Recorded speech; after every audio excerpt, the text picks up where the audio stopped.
Hi, this is KCC again, and today I'm going to talk about women. That's a subject matter of a lot of people interest, right? But let me share with you why I'm talking about women, and this is in relation to women and the issue of wealth creation and income generation. Many years ago, I read a book, and the book inspired me, and this is the book called The Moving Target. And it's a book about the women market and how the women market have changed over the years. And that book really made me realize that, well, there are a lot of things that have changed insofar as what is required by women and what they want and what they need for their life.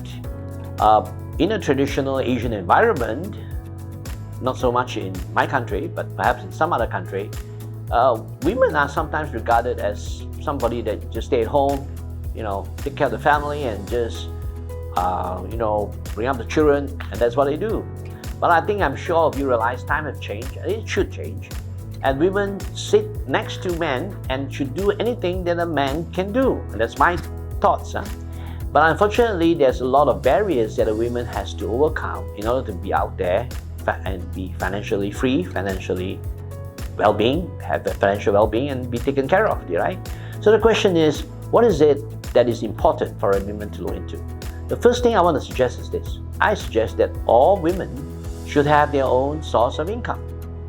I know that sounds strange to some people. Isn't that the case? Well, not really.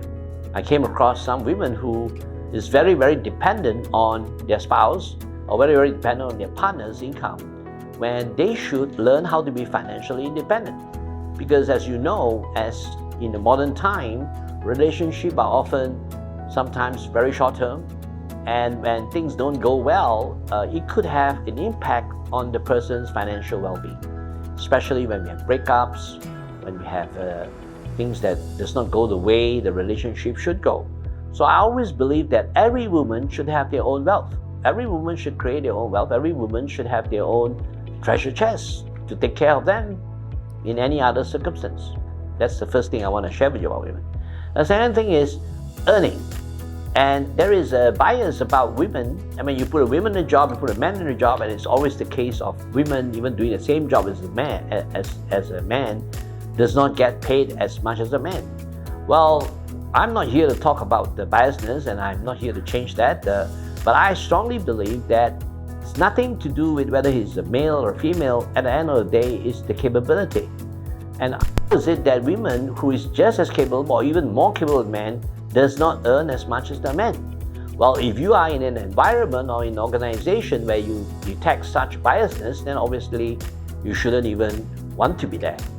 But at the end of the day, the other part of it is the women themselves must not feel inferior. They should also realize that they can be as capable or even more capable than their male counterpart. So they could to release themselves of these possible constraints and be good at what you do. And it is the value of what you provide at the end of the day that will determine the rewards that you're going to get. So I want to encourage all women to be confident, to be courageous, to go out there and be what you want to be and be able to earn what you want to earn. Hi, this is KCC, and thank you for coming to the session. And there are lots and lots of valuable information that I'm providing here. So don't forget to subscribe to this channel right now below. Press the button, and you will constantly be given all this very important information that has great impact on you. But on the other hand, I also want to share a little experience. I have this sentence that I learned that when they are very capable, when women are capable, both in terms of competency, being able to go out there and do well in the corporate world, as they rise up, something changed. And then when they went up to the top, they start giving up on their quality as a women, which women are known to be more empathetic, women are known to be more personable, women are able to build more relationships. But as they go up the ladder, they try very hard to become just like men. And that's where they lose all this quality that's so precious that men does not have. So I'm not a women liberal. I'm not here to compare. I'm just saying that no, retain those qualities that you have as you go up the ladder and you become an important person in a big organization. Those qualities that you have as a woman becomes much more important. But I've seen many women that go up into the C-level and they become tyrannic, they become dragon ladies, and they become totally authoritarian. I wonder why, Maybe it's a kind of an instinctive response to the given situation that they must dominate the male in order to survive. I strongly urge that this should not happen. But going back to financial state, women spend a lot of their time going out there to do what a man do instead in this case of having a job and so forth. But they have more than a job. When they go home, they are maybe mother and wife, and they have a lot more things to do.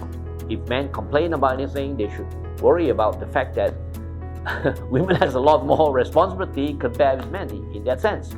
Now, there are also issues where there are also sometimes that women give up their career. They give up the career for family, for the children and for the spouse. They give up a job to spend more time in family and spend more time in taking care of things in the home. And that is good. That is good in its own way, and I guess husbands should appreciate that. But I also want to point out that as they go to 5-10 years of looking after the family, when the children already grow up, they have their own career and so forth, I want to suggest that you should not remain where you are. You should not just give up on what you could be very talented. And it is always possible that women in their 40s and 50s go back to work, not to work only, but go back to do something that you are talented for. And there are missed opportunities that you probably give up because of your responsibility to family and to husband. But I want to suggest that there are many things you can do that you could be passionate about. For example, I train a lot of professional trainers. And one of the category of people that come to my program are women in their 40s and 50s who have spent the last 10 years not being employed, not in work, but when everybody is okay, children are grown up, they suddenly realize they have a passion to go out there and do something. And training is one of that. So I want to strongly encourage women when they reach their 40s and 50s, not just to take it that that's the end of the career. I want to suggest that you can have so much more that you can contribute to society, contribute to other people, and I would strongly encourage you not just to not do anything, but do something. So in the coming months, we will have the multiple sources of income. I want to encourage women to come to the multiple sources of income summit because you will come across exciting, interesting things.